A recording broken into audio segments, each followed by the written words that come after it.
بهترین هوای این حوالی، حال و روز عالی که با تو میگذره، هیچ جا مثل خونه واسه قلب من نمیشه. حال من همیشه اینجا بهتره، من محال دور از اینجا زندگی کنم. عطر این غذا منو دیوونه میکنه، مبل راحتی و چای و حرفای خوب، این چیزا منو اسیر خونه میکنه.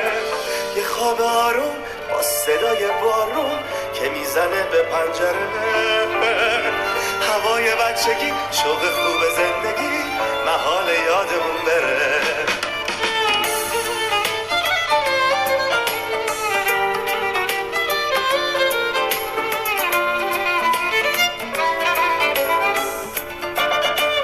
یک نفر باید باشه که چشم راحته، چون خون تنهایی جای سرد و ساکته.